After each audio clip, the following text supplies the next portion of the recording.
NFL podcast. Apparently is still a thing.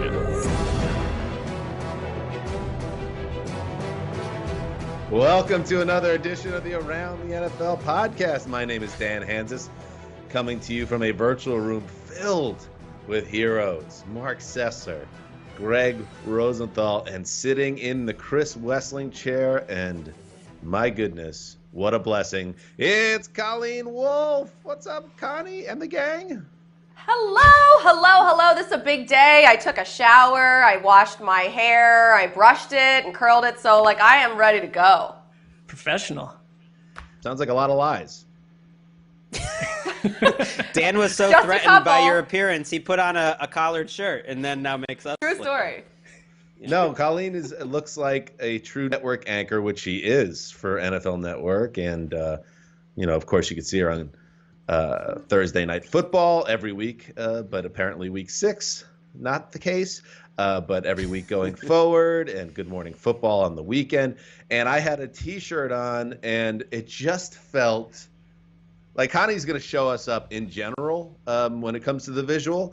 But with my T-shirt on and Connie done up as the network anchor, it was looking a little bit absurd. Like, how did that guy get on camera? So I needed to clean it up just a little bit. Right. I mean, I think we're just avoiding the look here of Colleen with 3 high school dropouts. So the collar shirt helps. I appreciate that. Well, this was a power play on my part, and it looks like it worked. Connie wins again. We had in high school the kids that hung out on the side of Walgreens, and they were kind of like the dirtbags.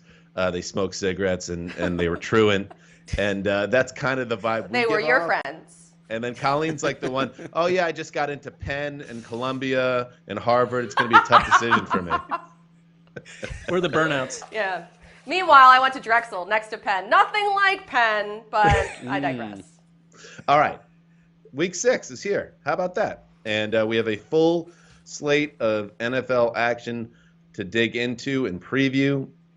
And you know how the drill goes here. We have our Thursday preview. You could check us out on NFL Network on Saturday, a version of this program. And then on Sunday, it is the flagship program where we recap every game that we just previewed here. So let's dig into it. And we do it with a little flair, a little pizzazz, draft style. And Connie, this is your first Thursday show with us in some time. I'm even going to say maybe years, because you are such a star for the network now, and you're connected to the biggest entity we have, Thursday Night Football. So we're very happy to have you. You will be picking first as an expansion franchise in our draft setup. So let it rip, Connie Fox. Lucky me. Yeah, no TNF this week, but I was like, I must be on television or on some type of property on Thursday, so here I am. Okay, right off the bat, number 1 overall pick. I'm going straight to the afternoon window, one of only 2 games being played, and that's Packers going down to Tampa Bay. This game, I cannot wait for. I am planning my entire day around it. You have Aaron Rodgers, who has just looked incredible. The Packers are 4-0 for the first time since 2015. They're averaging 38 points per game, 0 turnovers. And Aaron Rodgers, 4 touchdowns last Monday, only 6 incompletions. He has half as many touchdowns this year as he had all of last season. He's on pace for a ridiculous amount of touchdowns. Throw something like 52 touchdowns to 0 interceptions, and he's getting help back this week with Devontae Adams, who hasn't played since week 2. That's when he hurt himself, his hamstring. Against the Vikings, though, week 1, he was 14 for 156, 2 touchdowns. We know Allen Lazard's status is up in the air, but Robert Tonyan last week came out of nowhere, 3 touchdowns. He has 5 touchdowns through 4 weeks. He was the dude, and I am really interested, though, to flip it over to the Buck side of things here. I'm interested to see how Aaron Jones runs against this number 1 ranked run defense in Tampa Bay, especially after they lost Vita Vea in that Thursday night game against the Bears. Yeah, that's a huge loss. He's one of the best players at any position, I think, early in the season, Vita Vea. And so you wonder how it changes. But they have a pretty good backup, a pretty good line. Roaches, who's been playing really well. And it's also the toughest defensive backfield that Aaron Rodgers is placed. If you look at these cornerbacks, like people don't know them, Murphy Button and Carlton Davis and Jamel Dean, but they're physical, and the Packers have not really played a great secondary all year. It's not taking anything away from what Aaron Rodgers has done. He's been amazing. But Todd Bowles will cook you up with some blitzes. He needs a little more help from the guys up front. Jason Pierre-Paul and Mark Sessler's nemesis, Shaq Barrett, haven't totally been getting it done this year. But the defensive backfield for this team, I love it. They're young, they fly around, and they hit. And I think they're going to make it tougher on Rodgers than any game this season, Mark. Well, I made peace with Shaq Barrett. I was wrong in my calculations of him a year ago vastly, and so take the L when you have to. But I would point to Jair Alexander in Green Bay's secondary, who when we last saw him in Week 4 erased Calvin Ridley, erased Julio Jones. I mean, this was one of the better cornerback performances of the year. On the flip side of the ball, you're right, Colleen. They were missing all those guys on offense, and I have to give Matt LaFleur a ton of credit. It was one of the more creative game plans we've seen all year. They came out in Week 4 with PFF's most efficient offense with a ton of guys out. They have Devontae Adams back. A year ago and for many years, I've been down on the Packers because I'm not always wedded to these teams that get predicted to go into the Super Bowl for 10 years in a row and never get there. And it's like, let's just dial that back up over again. I'm going to lock it up. I'm not. Is he building up to a lock? I'm not locking it up. I'm going to douse the Packers with a little bit of respect. I see this team completely differently than I did a year ago. They're complete. Nice. Matt LaFleur has like a Super Bowl operation on his hand. They just got to keep rolling. I think they're going to take care of business here.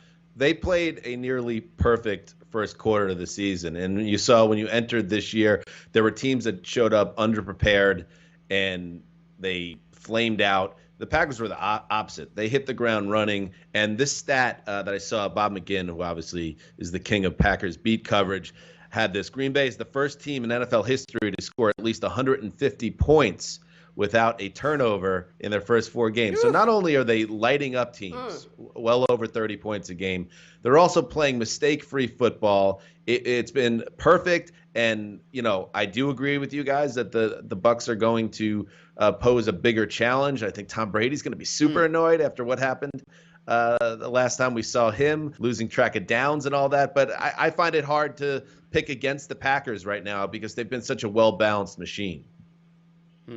And the Bucs are going to help them out too, because all they do is get flagged. They have to clean up the penalties. They had 11 penalties last week for 109 yards. So that's something that needs to change. But I also, by the way, thought Ronald Jones was one of the kind of lone bright spots in that game. In that TNF game against the Bears. He ran for a little over 100 yards. He has back-to-back 100-yard games. So Rojo, let's see if he can keep it going. He was moving well. Right. Yeah, I was impressed by him on Thursday night as well. And he's playing the best defense for it. We haven't mentioned the Packers' defense at all because it's not good. They're 29th in DVOA right now in efficiency. Like Mike Pettin and Mark Sessler went through this. Like he seems to make his defenses just inviting you to run the ball against them. That's just what they do. And they'll cook up some pressures, and they're pretty good in coverage. But I'm with you, Colleen. This feels like a Rojo game, a Leonard Fournette game. I like the Bucs to win this game. I think they get him off the schneid. The Bears had Khalil Mack, and he gave Brady a lot of trouble. And you can maybe get to Brady in this, but I'm with you. The Packers defense last year was applying consistent heat, and they've got to do that to be productive. But their offense is kind of masking over all those issues. All right, looking Plus, forward to they get Chris this Godwin one. back. He was at practice as well. I'm sorry, what was that, Connie? Chris Godwin. He was back in practice. Yes, they have not had Mike Evans and Chris Godwin together for a full game yet this season. So maybe this week. I know you're used to being the host, and but when the host is trying to transition, for you to step on it, that we're in a lot of trouble now as a show. But we're going to try to power through it. We'll be right back after this with much more Week 6 preview.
welcome back. All right, I'm going to try to get the reins back of the show from Colleen after that power play. All right. And I will go with, let's see. Oh, yeah.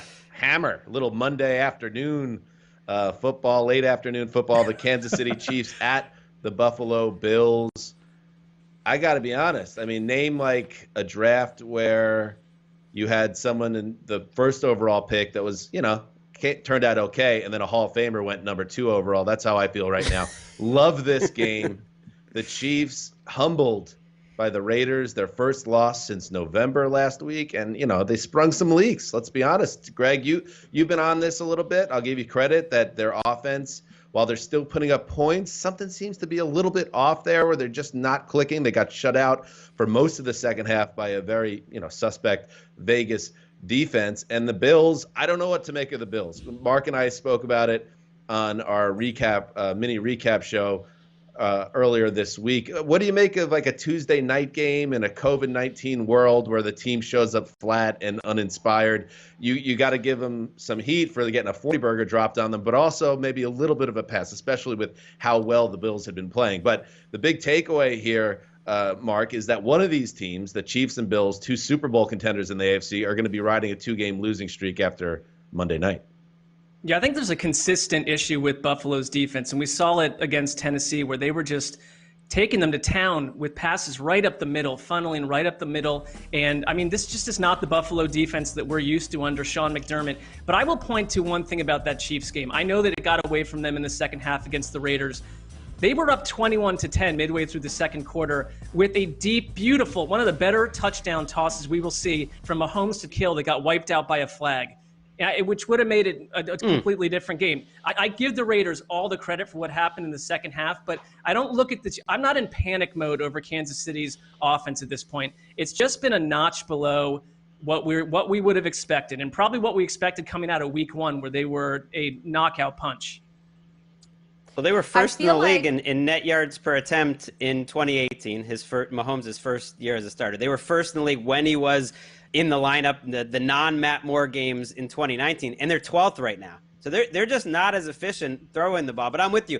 That throw to Tyreek Hill was the best throw of the NFL season so far. It was 70 yards down the field. This stuff is now happening on an almost weekly basis with Mahomes, and we're just like, oh, that's normal. Hang on, that was 66 yards, Greg. Come on, let's be fair. Okay, I don't even care. I'm counting at 70. I'm rounding up. It's 2020. Let me have my fun.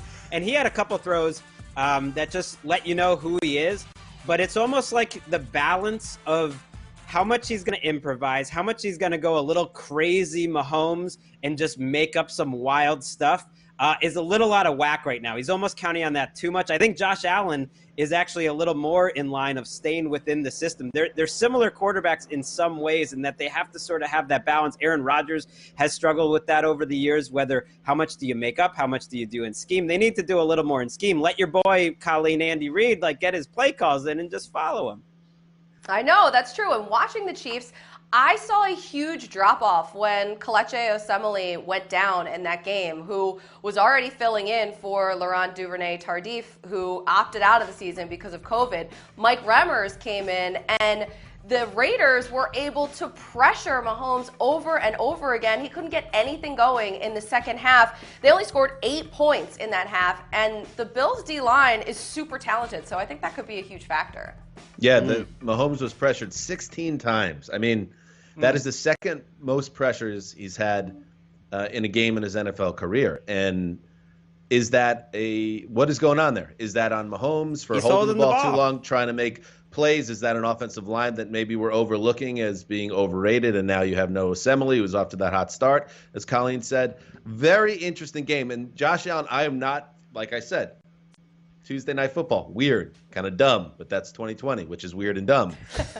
He did look a little bit like the Josh Allen of the first 2 years of his career, with some of the scattershot accuracy and the mistakes. I'm not saying I'm going to put too much into it. He also had some big throws that very few quarterbacks can make. I want to see if he kind of, now back on more of a normalized schedule, delivers the type of MVP level Josh Allen performance that we had seen in the early weeks of the season. All right. Up next in the draft, Greg Rosenthal. All right. Next up, Let's take the Sunday night football game between the Los Angeles Rams and the San Francisco 49ers. I think this is one of the biggest early games of the season because it's a part where, okay, it's not just two good teams. It's the NFC champion from a year ago, possibly getting knocked to the ground and really in a position where they're not going to be able to come back in the NFC West. It reminds me so much of when the Rams and the 49ers played in Week 6 a year ago, and that was the game, and we watched it from London. Remember those times you could get on airplanes? The good old days.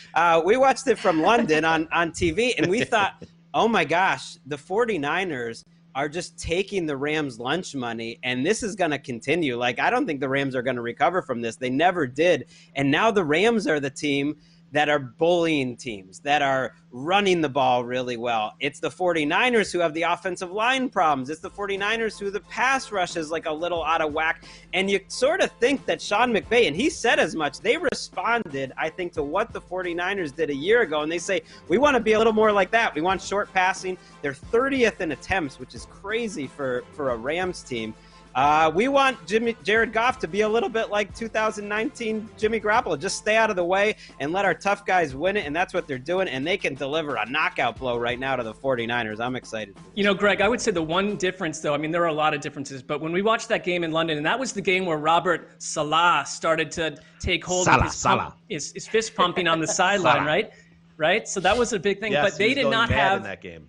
He was going mad. This secondary is shredded. And if you go back and watch that Dolphins incineration of San Francisco, I mean, over and over, I kept seeing this guy, number 48 in San Francisco's secondary, getting flamed by Fitzpatrick in the passing game. And it was a practice squad cover man, Brian Allen, who brought up, and at this point is probably working in a convenience store somewhere because he was victimized over and over. I feel bad for the guy because it was a tough spot.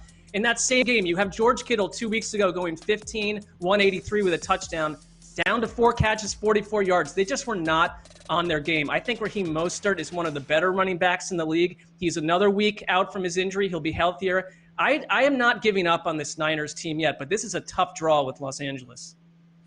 I'm very worried about the Niners' offensive line. Greg, you mentioned it, and we just saw Jimmy G. He got pulled at halftime in the blowout loss to the Dolphins because of that ankle to protect him. Kyle Shanahan said that he was going to continue to monitor the whole situation, but Aaron Donald is on the other side of this thing, and he's coming off another NFC Defensive Player of the Week award. He leads the league with 7.5 sacks, is tied for first with quarterback hits, third in TFLs. He's on pace for 24 sacks, Dan. So watch out, Michael Strahan.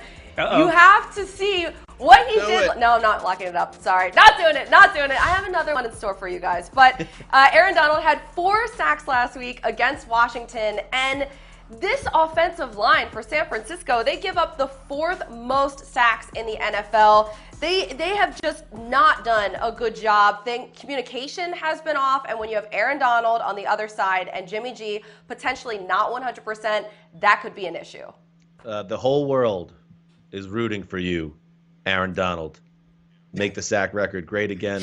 I'm with you, buddy. Get 24. Yeah, below 21.5 out of the water, whatever it is. 2 things. Adventures in football punditry, dummy-dum, both from this game. Number 1, the theory that it's okay that Nick Mullins bombed out a little bit because Jimmy G's back now and he's going to be fine, and now there's no quarterback controversy. Well, what happens when Jimmy G stinks out the joint and his ankle still hurts, and now you got Nick Mullins who's shell-shocked and C.J. Beathard who's, C.J. Beathard.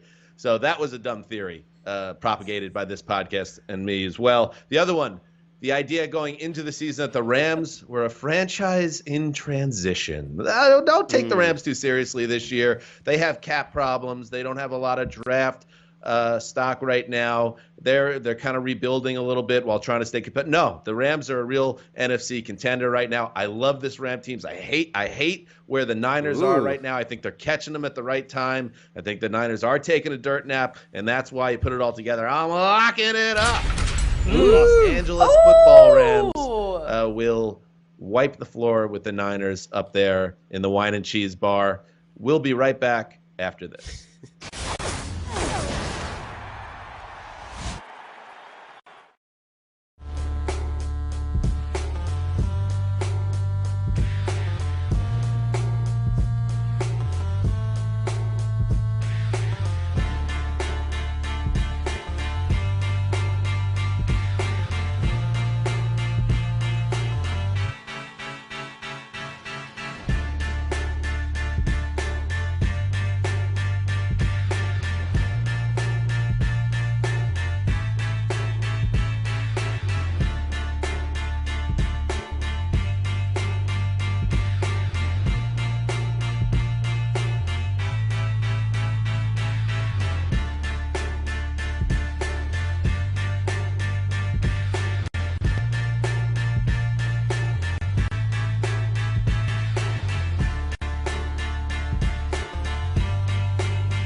All right, we have come now to the end of the first round. Mark, you're up.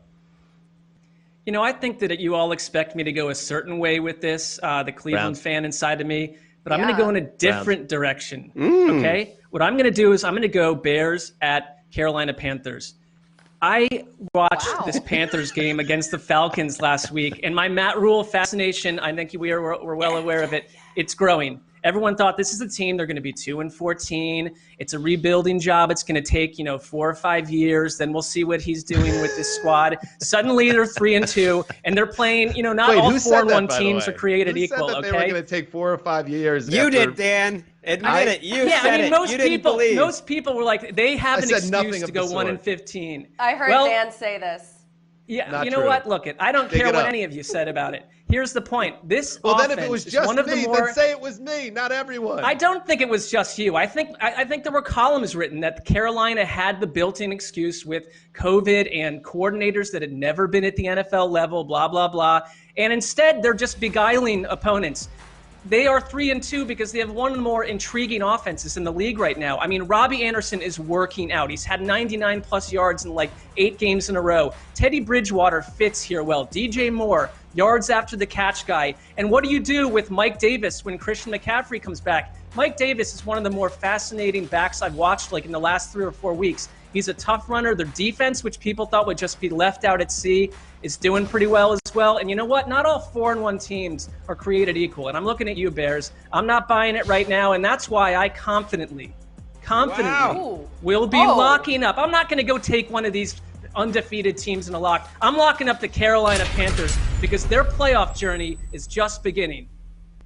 Wow. Mark, I'm a little worried, though, about the Panthers' defense. They have a lot of key injuries right now. K'Wan Short, he's done for the season with the shoulder injury. Both edge rushers were held out of practice this week. Early in the week, at least, Brian Burns has a concussion. Yetur Gross-Matos has the ankle injury. You have Dante Jackson, who was limited in the back end and the secondary.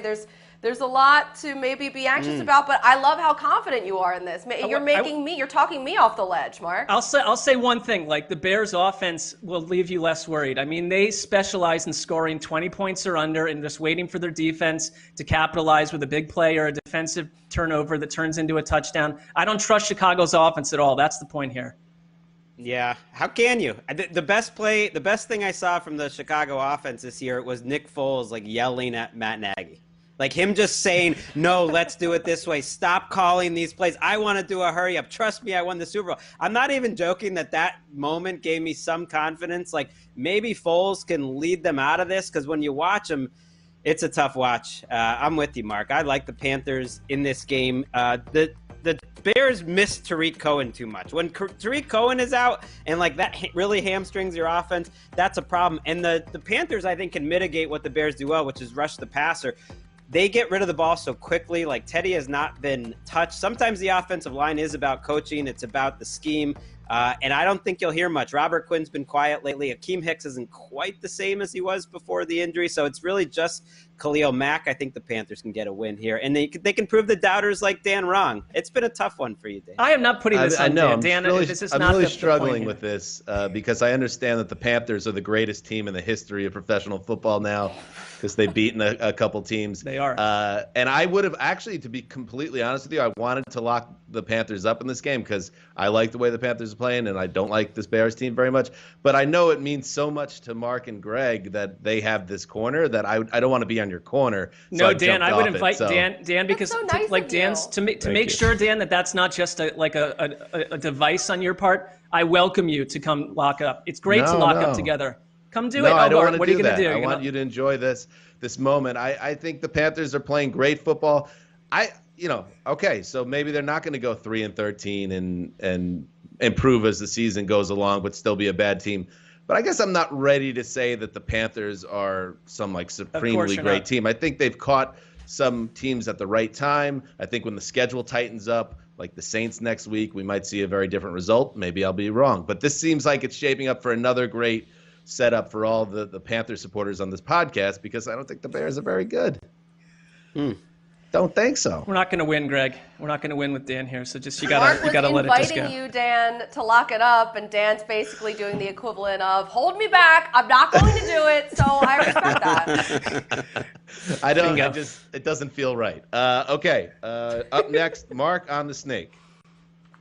Well, and the reason I didn't have to go Cleveland at Pittsburgh is because I knew I had 2 picks in a row. So let's be real about that.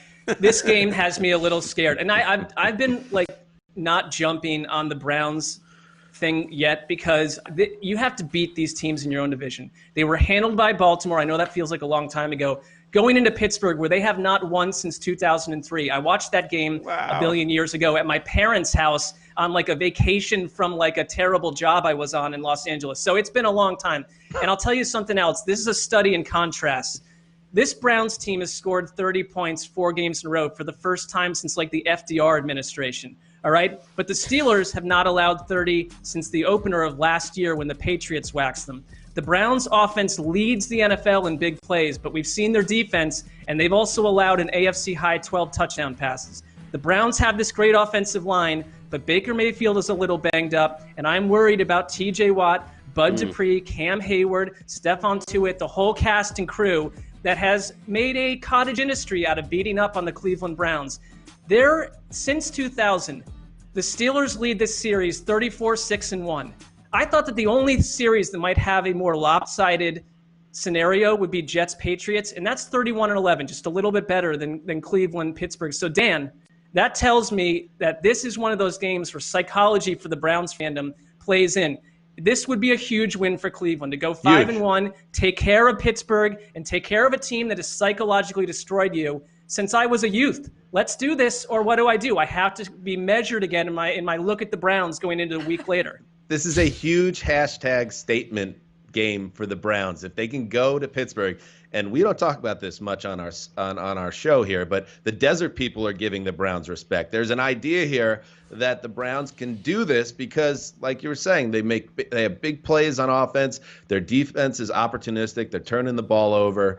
And to me, this is because I think he's one of the more interesting figures in the NFL, and not just because of his prolific advertising work. Baker Mayfield is just kind of an interesting dude to track in his career. And I think this is a fascinating game for him because we talked about it the previous game. He was awesome in the first half. He was not good in the second half, and he got banged up with a rib injury. So you wonder where he's at health-wise, and you wonder if he is up for the challenge to win a game for the Browns if he has to. If the running game's not clicking against the very good Steelers defense on the road. I can't wait for this one. This Steelers defense, though, leads the NFL in sacks. They average 5 sacks a game, 20 total. That's having played 1 fewer game than 90% of the league. And Mark, you talked about it. TJ Watt and Bud Dupree, they've combined for 7.5 sacks, a forced fumble, and interception through 4 games. But this Browns offensive line, these tackles, Jack Conklin and Jedrick Wills Jr., they're probably the best that the Steelers have faced so far. Baker's only been sacked 7 times. That's 6th fewest in the league. So, I don't know. We know that the guard Wyatt Teller, who is kind of taking the league by storm, I feel like he's one of the trendiest guards in the NFL right now. He's week to week with a calf strain. So I am really interested to see how they hold up against this relentless Steelers defense. Right. Their protection has been so good. It's one of the reasons why I don't think Baker Mayfield has been any better this year than a year ago. I think he's a little worse. It really is a reminder of how much your surroundings matter. He's had some moments, but he's been a little erratic. It's really surprising both these teams are so good right now with their quarterbacks playing against type. Big Ben is not hitting any throws down the field. Mark mentioned it last throw. He's more like Big Breeze. That's his style right now. It's these little game manager, really smart before the snap. He's Big Breeze. Trademark maybe not that. 2020 Breeze. Let's give him 2019 Breeze. That's fine. It's working. They're efficient. And but you could spell it with like Breeze the Wind, and then have a little graphic element to it. Big Breeze is a new nickname for Big Ben, and I think it could stick. Money Badger style. I want to ride this thing. I'm going to make T-shirts. We need some extra money here in the COVID times. It's hard times out there. Maybe get Steelers fans to buy that shirt. I don't think Steelers fans are. Mark, I'm going to put you on the spot here. Pick the game and the score. Well, I had a chat with our good friend Dave Damashek, and I picked that Cleveland would win in overtime 34-31. I have picked against them week after week. I just want to be optimistic and put good energy out there, and that's worked in the past, 25 years for me, so why would it not work again this time? All right, you heard it here first. The Brownies 5-1, knocking the Steelers from the ranks of the unbeaten. We'll be right back.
Time now for Road to Victory, presented by the United States Marine Corps. The draft rolls on with Greg Rosenthal. I feel bad doing this with Colleen on the show, but I'm taking the Eagles game, hosting the Ravens. Disrespect. You can have it. I mean, you're not even going to be on our Sunday show, so this is the game I want to watch early because it's going to have extra Lamar dagger Jackson there for no reason from Rosenthal. Yeah, I know. I'm taking a lot of shots right now. Sorry, it's right. just how I was raised for some reason. We love you. Lamar Jackson is like the most explosive player in the league, and he's making explosive plays every week, but the Ravens offense is not nearly the same as it was a year ago. They are below average right now on Football Outsiders DVOA in terms of their offense efficiency. They're 17th in the league. It's a little hard to imagine, but when you watch them struggle a week ago against the Bengals, you start to think, I don't know if there's a book out there for Lamar Jackson, but they're doing a much better job slowing down his running and the Ravens running game. And it's no secret that that's kind of the base of where their offense starts. They have a lot of really good things going on still with Mark Andrews and Hollywood Brown and explosive plays and these great blitzes. But Jim Schwartz, your boy Colleen's going to take a look at this. And they have some pass rushers, and I think they're going to look for ways to slow down the running game and maybe have some answers for the Ravens. I think the anxiety meter should be through the roof with this game with Lamar Jackson and the Eagles linebackers situation. This is a game where, I mean, really, this is an entire season where the Eagles linebackers, they've struggled. They failed to address that position in the offseason, and it showed for sure. But they haven't really faced any mobile quarterbacks yet this season. Maybe Joe Burrow is probably the most. He has 85 rushing yards. But beyond that, they faced Dwayne Haskins, Jared Goff, Nick Mullins, and C.J. Beathard, and then Ben Roethlisberger. So none of those guys are truly mobile like Lamar Jackson is. And then, of course, as you mentioned, they have Mark Andrews, too, who this is an Eagles team who has allowed they've really struggled against tight ends. They've allowed the fifth most catches, the sixth most receiving yards, the third most touchdowns. So that could be an issue. So maybe a get-right game for this Ravens offense. But, yeah, Greg, you said it, that Lamar Jackson, the most explosive player in the league. From a skill set standpoint, yes. From what we saw last year, yes. But that's like week 5 jumped out to me how his athleticism had been compromised somehow by the game plan of his opponent. He had 3 rushing yards in week 5. 3! I mean, that's speaking of that's Phillip Rivers level rushing total. Oh, so they need. I mean, it is for like a game. So it makes you wonder what they need to do in that building in Baltimore to unlock this. Because if there is a book out here on slowing down Lamar Jackson, you have plenty of time to figure out how to solve that. You have 10 or 11 games here, but he is not nearly the same player as he has been last year. So it's going to be a challenge for a Ravens coaching staff that you have all the faith in the world in, but to get this going in the right direction again. I would also like to see things getting in the right direction for Carson Wentz. And I know that they faced the Steelers defense last week, and we just talked about them and their pass rush. And this is a thing with Carson Wentz sometimes. I just feel like there were a couple plays last week where he was walking into danger, walking into sacks. I tweeted that it seemed kind of like in the horror film where like the girl goes back into the house where the killer is and walks up the stairs. Like we all know you shouldn't be doing this, but you're doing it, and we know how it's going to end up. And Wentz still makes his plays, but I know that they've got everyone injured all the time. But this offense, to me, outside of like a big Miles Sanders run and a little bit of our man Fulham, like they just don't seem to have much going on. And they're a tough watch right now, and that's been the case. Colleen, it feels like it's been the case for a long time for this Eagles offense. I know. What about Fulham, I am very excited, though, about Travis Fulgham. Yeah, this guy, he has such an interesting story. And the Eagles, I feel like, are a team that play so much better when they're essentially in a choke zone, when their backs are up against the wall. I'm going to throw out the old cliche, but it's true. They play better with their backups. And Fulgham is a guy that came out of nowhere. I feel like last week it was the Chase Claypool, Travis Fulgham showdown with the Eagles and the Steelers. But Carson Wentz, he almost takes another hit at this point without even being in the game because Lane Johnson, we just found out, is also playing through a painful ankle injury. So he probably shouldn't even be out there because they probably want that to heal and get right and not have any further setbacks with it. But with the way that they started the season and with the way that this offensive line is, they have to have Lane Johnson out there. He's the key. He's the most important player, I think, on their team other than Wentz is Lane Johnson. They are not the same. Like the backup at left tackle is kind of working out. At right tackle, forget about it. But they're kind of in a weird spot because they're in the NFC East. It doesn't even feel like their backs are against the wall. They can lose these games, and then their real season starts when they play the NFC East starting next week. And I would say I agree with Mark that Wentz continues to make killer mistakes. The second interception, I believe, came on a desperation heave. But the third quarter interception, it's being compounded by he has these ill-timed second-half turnovers. They're happening in the third quarter at lots. And then the defense immediately lays down after that, and it turns into like a completely game-changing type situation. But the silver lining I saw, in addition to Fulgham, and the idea that Jalen Reagor comes back and maybe one of these veteran guys gets back in the mix, Deshaun or Alshon, and stabilizes this offense. There was a stretch there once Carson Wentz got going. It was a rough first half where he really looked like himself in the second half of that game. And what you want is for him to build off that and get on a hot streak because he can do that. And this is going to be a really big test for him. But I know there is a lot of reason to be worried about Wentz. He's now like blown past his career high in interceptions.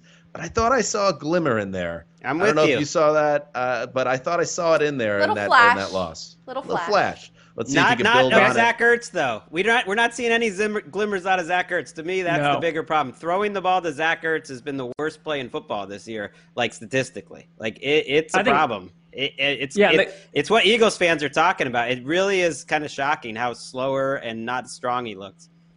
The glimmer was Chase Claypool absolutely taking Jalen Mills to town like over and over and over like a wild horse running through Philly's secondary. It's a good thing they don't see him for at least 4 more years. That was Road to Victory presented by the United States Marine Corps. We'll be right back.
All right, let's move on. The old Zeuser in the catbird seat.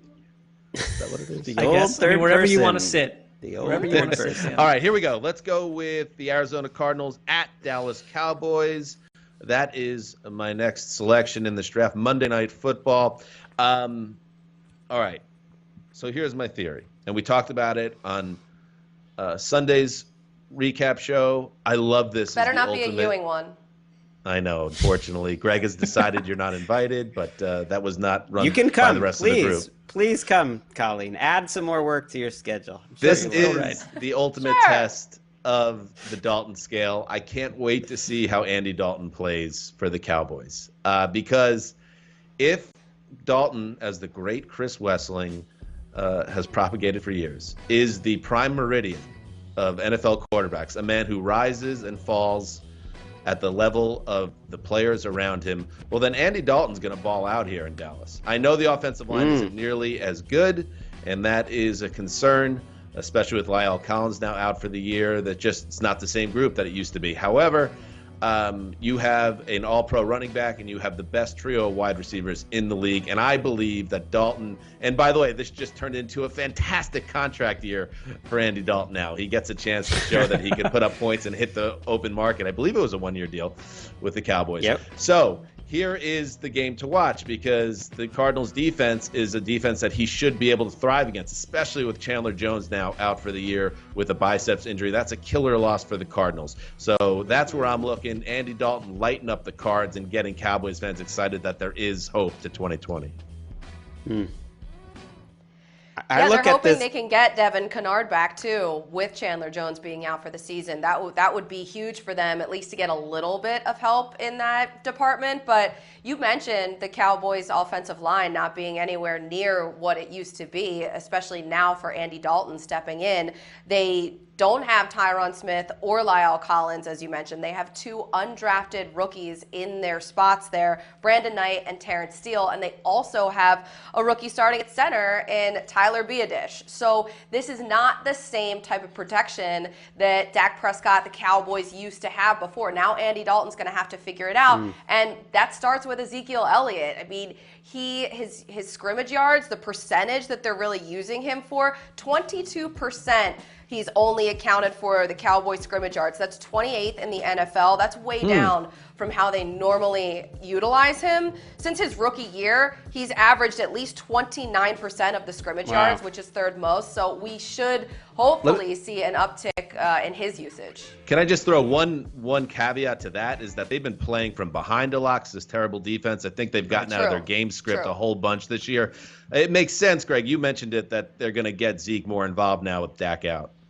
Well, I think that's how they turned the game around last week. They were down 17-3, and instead of throwing the ball all over the yard, they went on a 7-minute drive against that Giants defense that was almost all Zeke, and that's what helped turn that game around. I'm with you, Colleen, but I also think they'll take advantage of the matchups on the outside. To me, that's the biggest mismatch in this game. The Cardinals' cornerbacks have struggled this year. Patrick Peterson came into the year, really wanting to have a rejuvenated season. It isn't happening for him right now. They have Dre Kirkpatrick on the other side, who they signed pretty late in the game, the former Bengal. He's struggling right now. And then you take out Chandler Jones, as you mentioned. It's like, that is a major mismatch. Amari Cooper can light them up. Gallup can light them up. CeeDee Lamb's doing it in the slot every week. That's a little tougher matchup against Arizona. But I kind of like Andy Dalton to have a nice night on Monday. Can't you just imagine the announcers saying, nobody thought they could do it without Dak and their offense? Totally. It's like, well, actually, plenty of people thought it could happen. It's a nice Teddy Bridgewater from last year.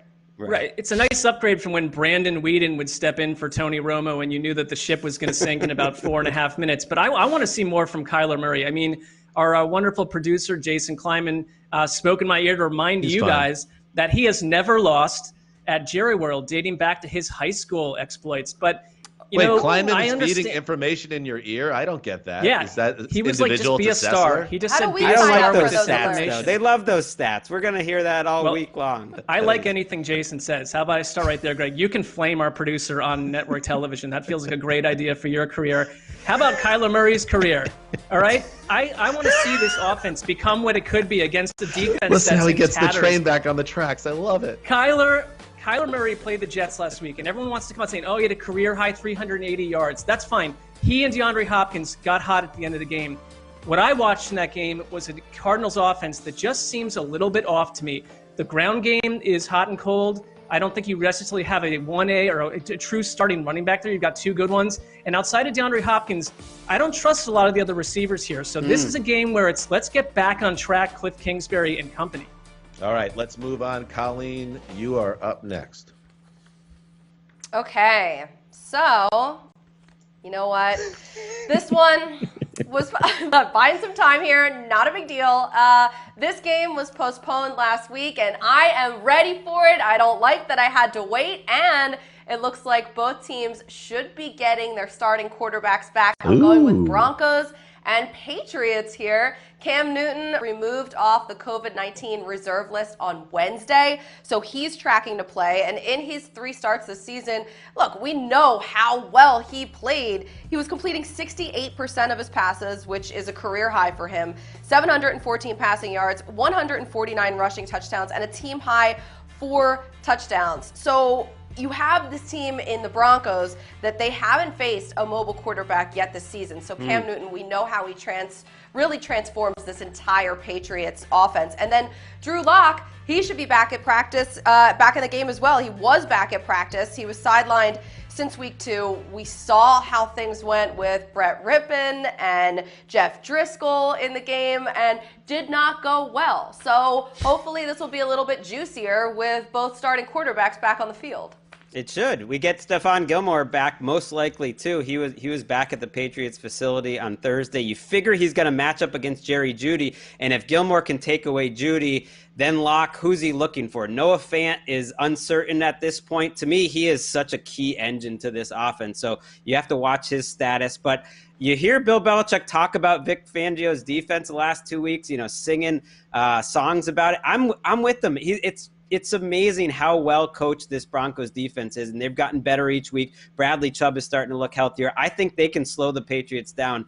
It's really a run-first Patriots team, and that kind of invites these close games at the end, and I wouldn't be surprised if that's the case on Sunday. There is one little X factor here. The Broncos had their bye week taken away. I know it's like we get it, they're millionaires, they're making a ton of money, they don't need to go on a big vacation during Corona time.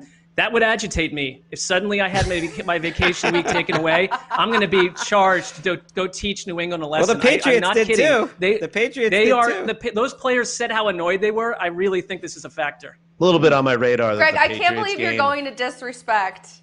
Go ahead. The Patriots game gets postponed so Cam Newton can get better and back in the lineup. I'm not reading Drew into Lock that came in. You think Brett Rippon was going to light up the Drew Patriots? Lock's back for the Broncos? Let me lock this one up for Denver. Come on now.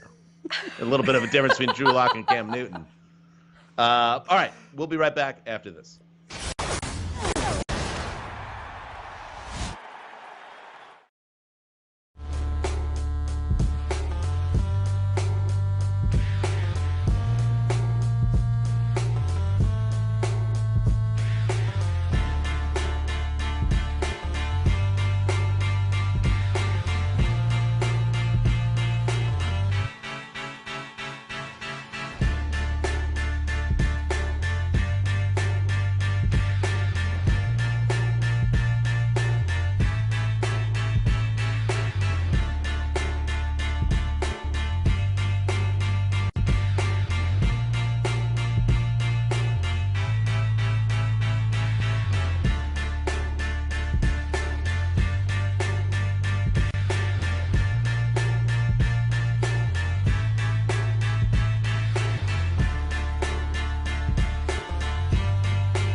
Welcome back.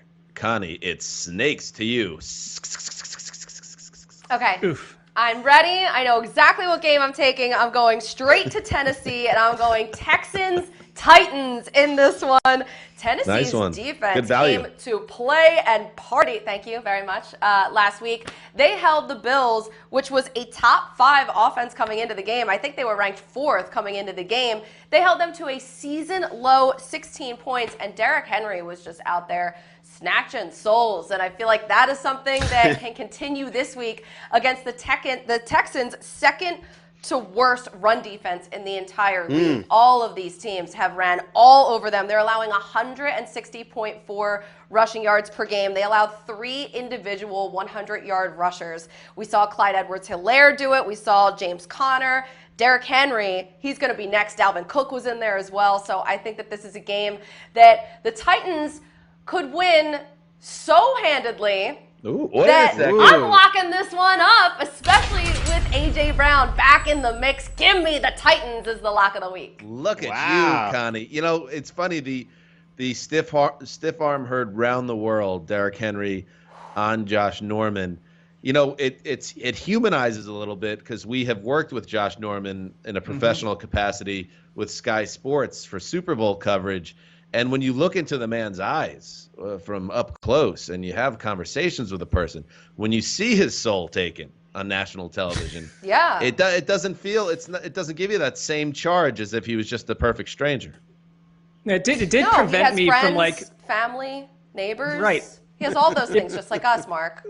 Well, no, but you see these, now it's becoming a thing where there's a picture of the Earth's the Earth in space, and like that freeze frame picture of Josh Norman being tossed away from the Earth. And it's like, my thing was, you're right, Dan.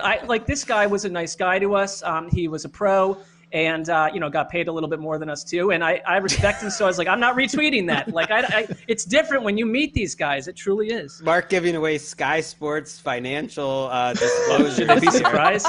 I love this. You know what the crazy thing is? The next run that Derrick Henry had, not that I needed any more proof that he's one of the biggest badasses to ever play in the NFL, but it almost proved it more than that stiff arm, because his next carry, you saw Tremaine Edmonds of the Bills, their middle linebacker, kind of want to get revenge. Like, you just clowned us, I'm going to come after you. And he came with the biggest running start possible to try to just like deliver one on Henry. And he just sort of bounced off him, and Henry gained about 3 more yards and got the first down after that. Like, I've never seen a running back quite like Derrick Henry. Maybe Brandon Jacobs, but Henry's just like so much more dynamic. Like, is it December right now? Because it's that's weird, what too, I feel like. It feels like it is. He's not even playing that well this year. Right. He's not even playing that well. Their running game hasn't gotten going. The last week actually reminded me, or at least made me think this year, if I was a Titans fan and I could choose A.J. Brown on the field or Derrick Henry, I think A.J. Brown's more important. Because they're a pass-first team. That's how they're winning these games. And A.J. Brown is so impressive. They're just a different passing game when he's out there.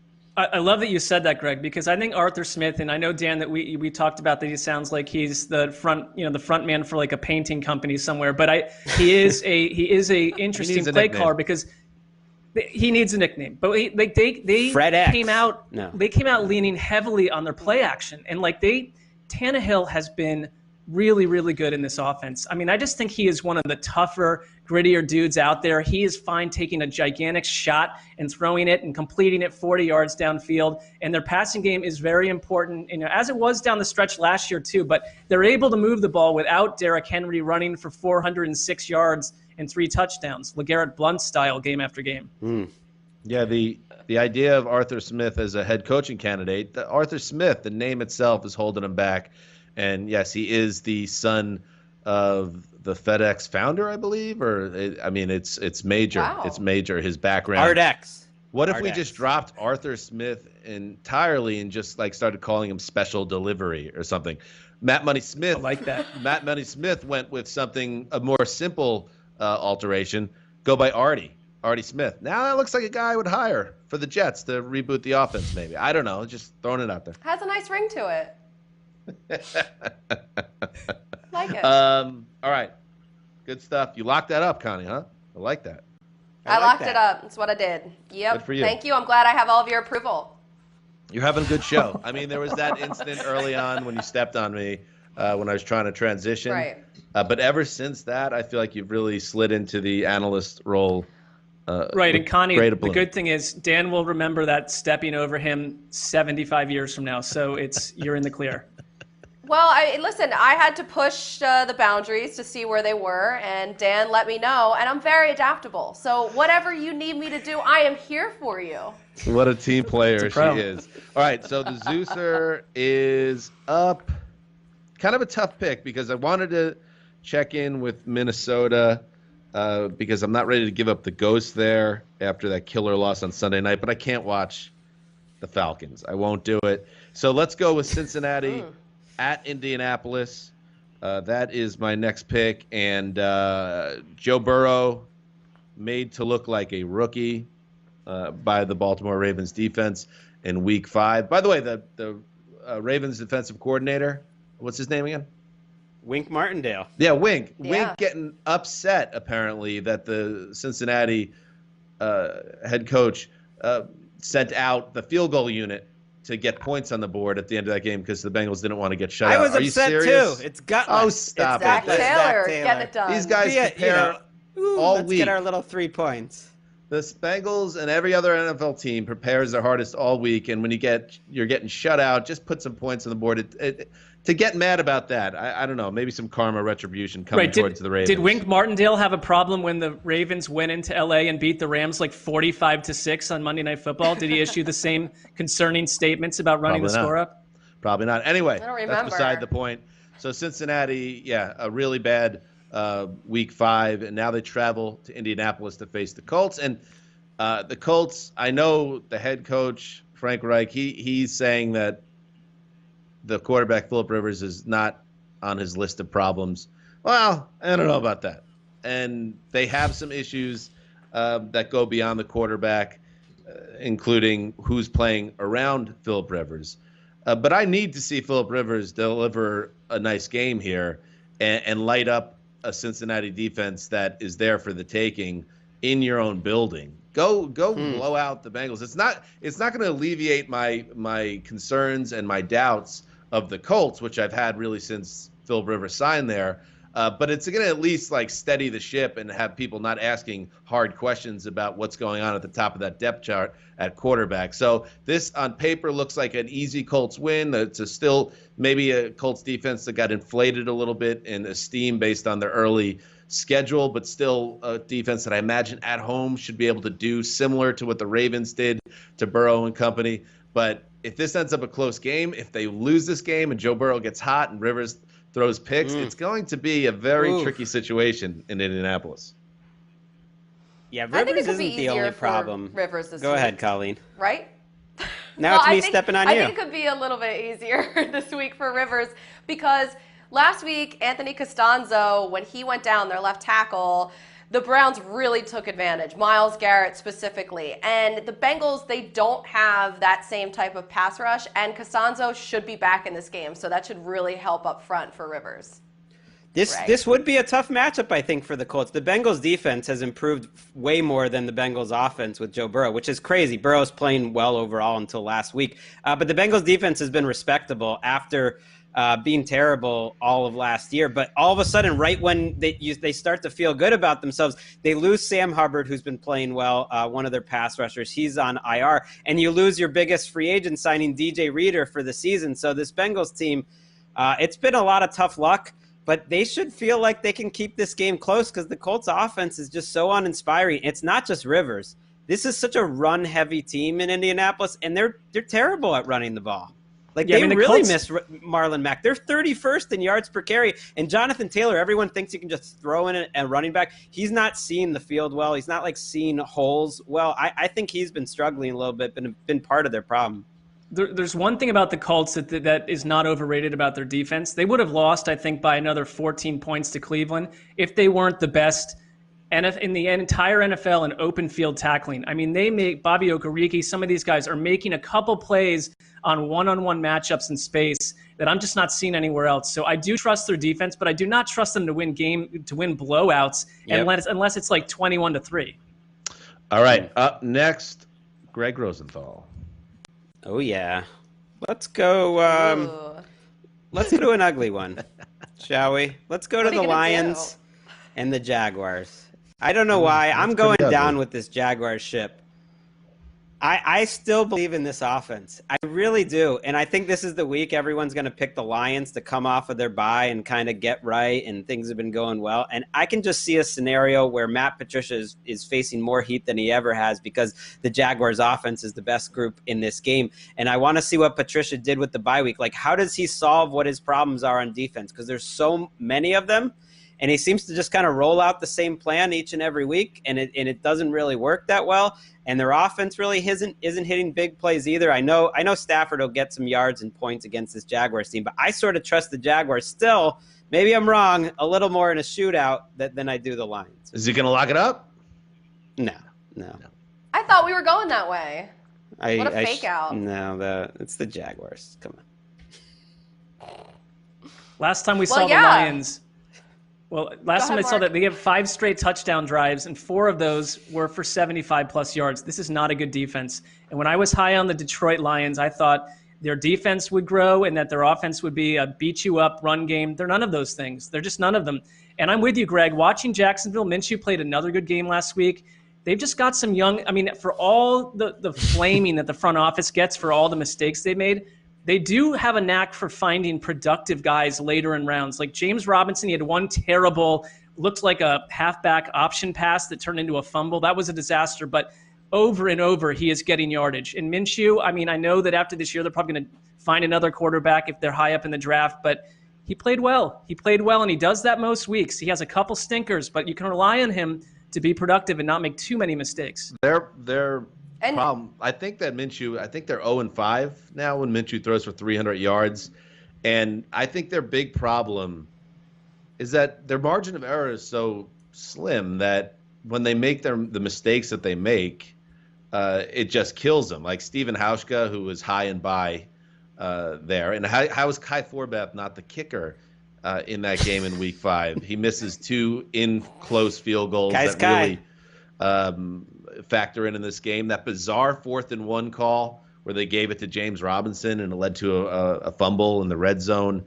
And then Minshew gets the sack fumble turnover, which was a big play that essentially turned the lights out on the game. That was a pretty big turnover by Minshew. So I think that those things can't happen because they're just not good enough to survive mistakes like that. And that's why they've lost 4 of 5. Yeah, and their defense certainly can't hold up when they're missing C.J. Henderson, Miles Jack, and Josh Allen, which they were all out against the Texans, and they've all been limited this week in practice. But those are 3 essential parts of the defense, and it really showed when those guys are banged up. It shows how this defense kind of falls off. I'm with you, Greg. Matt Patricia loses to the Jaguars here. I don't know. That's a patient organization for whatever reason in Detroit, but patience has got to hit a limit at a certain point. Up next, Mark Sessler. All right. Well, let's see here. I'm going to go with I don't want to see any of these games, actually, now that I'm looking at what's left. But I'm going to every pick one game's of them. beautiful. Every game's a beautiful flower, Mark. Dan, I don't want to pull the Jets away from you if you want to watch that game. Are you being serious right now? Well, they are playing my favorite player right now. I do not watch Jet games that feature Adam Gase and Joe Flacco prominently, so I have no interest. Okay, just wanted to check in with you there. Yeah, but I'm going to go with the Chargers hosting the Jets, and that's like inviting someone into your house. The Dolphins, and then you just the Dolphins hosting the Jets. Let's go with the Dolphins hosting the Jets. Where am I? I'm all over the place at this point. That game. I wrote my notes incorrectly here, and so I don't want this game, but I'll take it anyways. Ryan Fitzpatrick, why not? Started 11 of 13 last week, absolutely flamed the Niners. I wrote in my notes, best court QB performance of the year in that division. I mean, that's not hard to achieve right now, but Ryan Fitzpatrick is playing out of his mind. Josh Allen's in the division. That's kind of hard. I understand that, but I mean, watching what he did against that Niners defense, and I noted that their secondary was a hot mess. But I give Chan Gailey, who we've not. I'm with you, Greg. I was not sold on the idea of hiring Chan Gailey 5 years after he was hanging out in Florida on the beach. But he came in and he was aggressive, and they just went for it.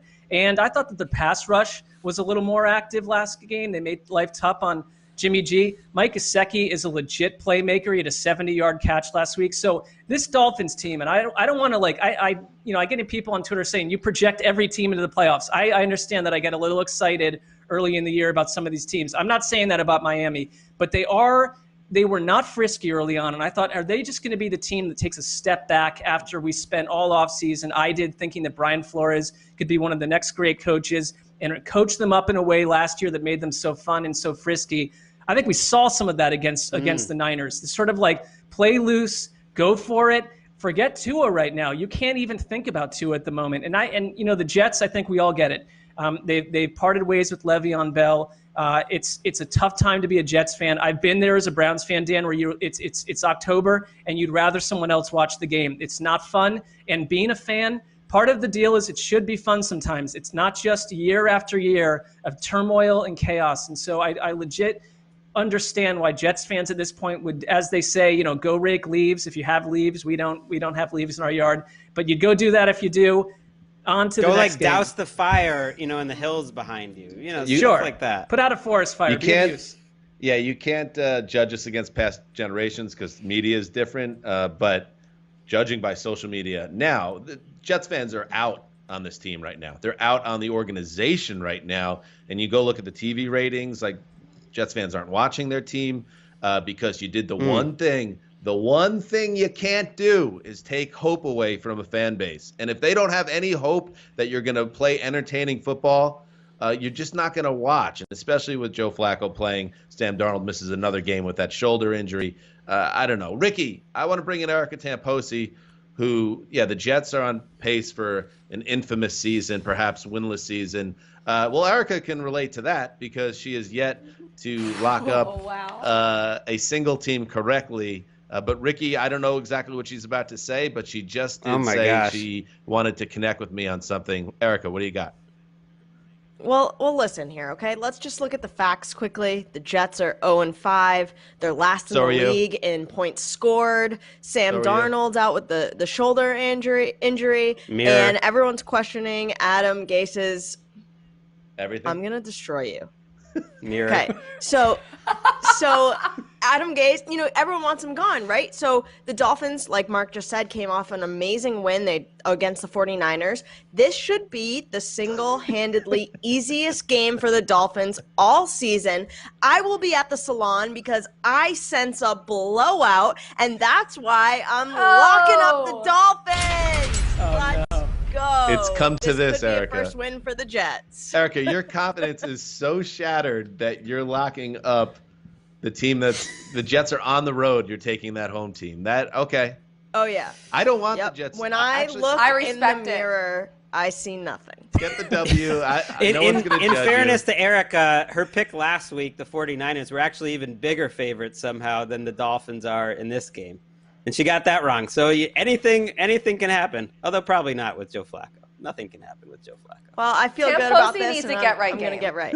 Ricky, exactly, you look in the mirror. I do. When you're at this stage, when you're 0-5, when you look in the mirror, don't worry about not seeing your reflection.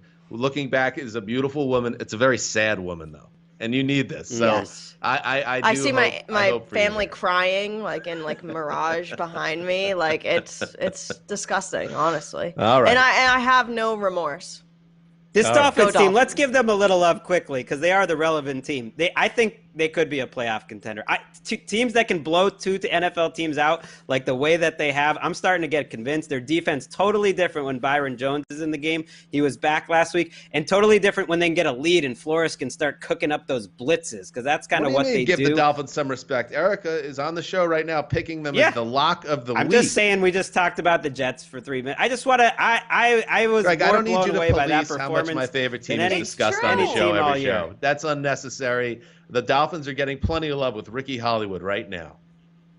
I believe in the Dolphins more, so wholeheartedly, more than I believe in Greg to pick a shirt that doesn't blend in with his background. Ooh. Oh, wow. Yikes. I think we should move on now because it just got serious. Take me out. Oh, no. Bye, Ricky. All right, up next, Mark. I believe it snakes to you, buddy. It does, and I'm going to go Washington at the Giants. Oof. Look, that's bad. Well, look, another week with Washington. Look, bottom of the barrel Right. operations here, and That is rough. You pull behind the curtain a little bit for our audio listeners. If they listen to the Sunday night show, suddenly Nick Shook has some of these. They're wondering the backroom dealings. I kind of line up a few that might get handed off to someone else, and this might be one of them. Look, it's a tough situation. These two teams are in rough shape. For all the good tidings of Alex Smith returning, the reality is that with Kyle Allen in there, they threw for 74 yards. Alex Smith came in and threw for 37. So Kyle Allen will be back, and they're going to go through this song and dance. We're going to see all these quarterbacks over and over. Dwayne Haskins has been mentioned as trade bait. Dwayne Haskins is the rare NFL player that has been sick and away from the building for 5 days, is taking COVID tests, and is not testing positive apparently, but that's a little. Gastro illness has been the report. A gastro illness. Well, those can linger. Oh, I mean, yikes. I'm not going to critique them. Doesn't They had sound pleasant. They had 108 total yards on offense and suffered 8 sacks last week against the Rams. And I understand that Mother Nature was part of that game too, but there was a negative 321 yardage differential between Washington and LA. And there aren't many other games where you point to outside of a couple minutes hope for this offense. And so it just creates such a long year. And I look at the Giants, and I think this is a winnable game for them because guys like James Bradbury, he has been really good as a cover man for them. Kyler Fackrell has been making plays week after week. And I know that Daniel Jones hasn't thrown a touchdown against week 1, and he's going to face a lot of pressure in this game. But to me, if the Giants, this is another fan base along with the Jets fan base. It's a tough autumn in New York. If the Giants lose this one, you're going to have to start asking a lot of questions about the front office. I mean, they have a new coach, so you got to give him some rope. But there are problems here. There just isn't a lot of consistency with New York week after week. This is a number 30 against number 31 on the NFL.com power rankings matchup. Ouch. And yeah, the gastro illness does not sound great for Haskins. I hope he gets well soon. And I think he should be back in the lineup. I understand that we litigated this or discussed it or however you want to put it, that Ron Rivera doesn't see Dwayne Haskins as part of the future most likely. And it's Ron's show in Washington. But God, I mean, Kyle Allen and Alex Smith, and we love Alex Smith as a comeback story, but he had 2.2 yards per attempt, which makes Blaine Gabbert look like, Joe Namath in the AFL. Tough spot. It was pouring out there, Dan. It was pouring. I know, but come on now. I mean, is Alex Smith, what are you proving as an organization when you have a prospect in Dwayne Haskins? It doesn't matter right now. He's ill, but I think that Haskins should be playing, not these other two guys. Sorry well, to be the Grinch Dan, about nobody's out of the NFC East yet. It's like the participation trophy division of the entire NFL. So, listen, maybe Ron Rivera's still holding out hope that they can get somewhere in this division. It's wide open. Right. To be fair, I guess to Kyle Allen, although the injury he took was kind of like on a hit that he shouldn't have taken. They had a touchdown drive when he was in there, and there was too short a sample size to draw much of anything. He's a second-year player. They have a chance to win this game because they have the best unit in this game, which is their defense. I think they're a top 10 defense right now.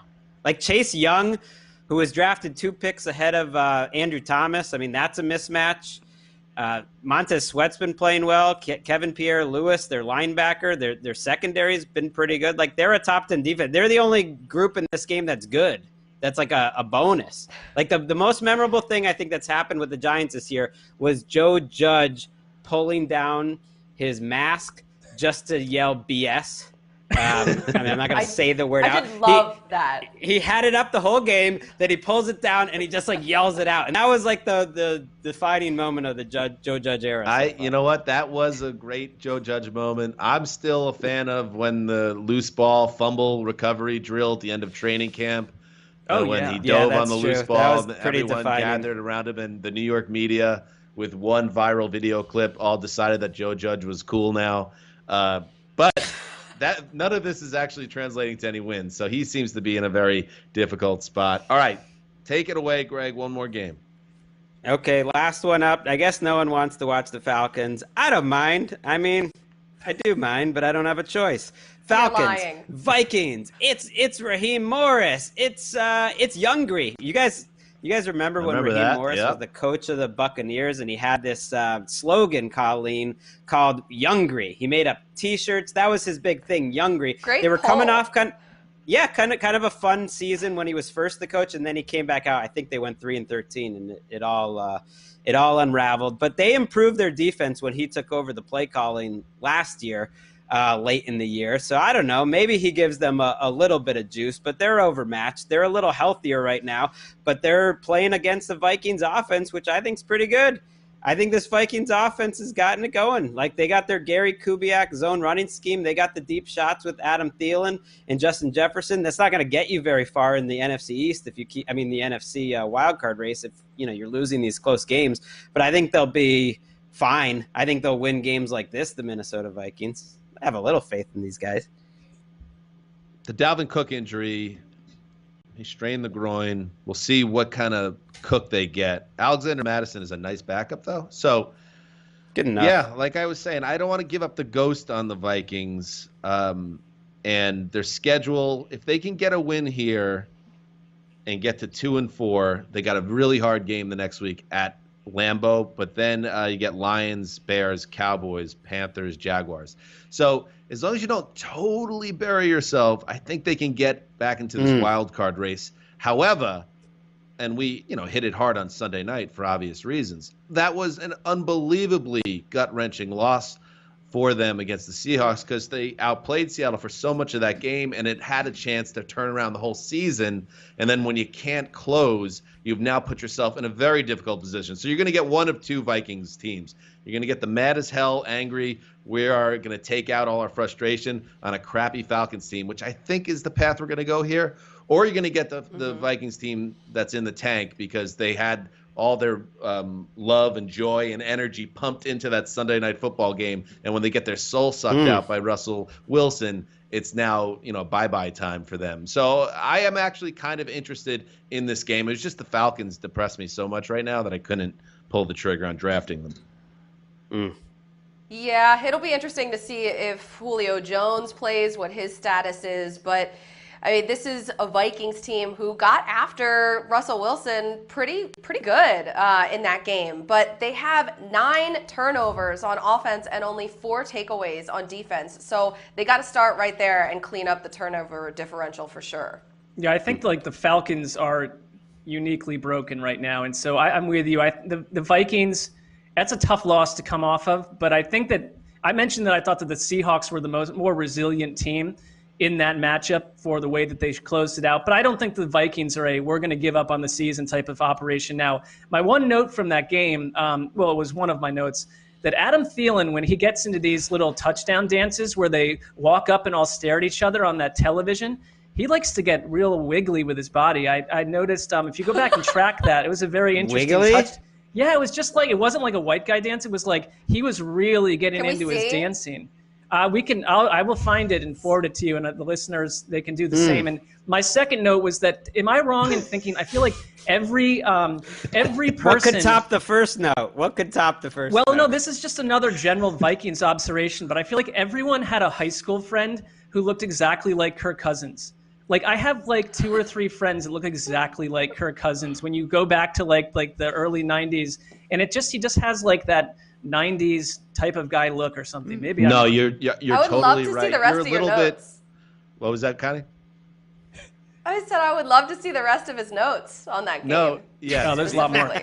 He has such because you're a little bit older than us, Mark, and you were right in the middle of that early 90s 90210 era of life. I could picture him wearing the circle glasses and Thank you. The turtleneck with the sweater. Well, a lot older than Colleen, to be clear.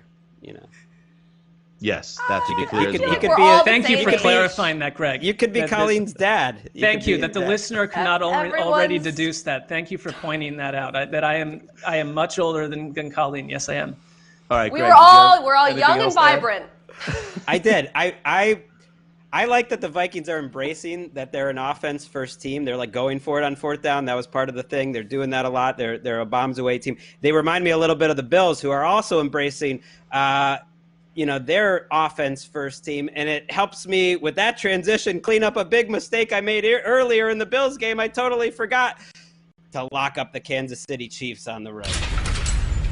Oh. I blew it. But, I want to get this in the podcast. It's tricky. We're on video now, so like the flow, sometimes it doesn't come back to you. You don't want to interrupt or anything. But just for the podcast listeners, when you have the chance to take Patrick Mahomes coming off a loss, you do that. You lock him up. What a moment in show history here. Greg, good. That was good. We needed that for posterity. Okay. Good stuff, Connie. I don't know what else to say. You stepped in and you killed it, and we miss having you around, so it's great whenever you stop by. You bring sunshine to the Around the NFL podcast. Well, I miss you guys, and anytime you guys need me, just no Thursdays. Any other Thursday but this one. And it is funny, like I'm last all time you were yours. on our show a couple weeks ago, you talked about inviting us over your house, but that hasn't happened yet. But, no big deal. Next weekend. Mark it down. We're social distancing. It's going to be fine. Smart. All right, great. This is the Around the NFL podcast presented by the United States Marine Corps. My name is Dan Hansa, signing off for the Quiet Storm, the old boss, the tiny box, and the great Ricky Hollywood behind the virtual glass. Until Sunday night.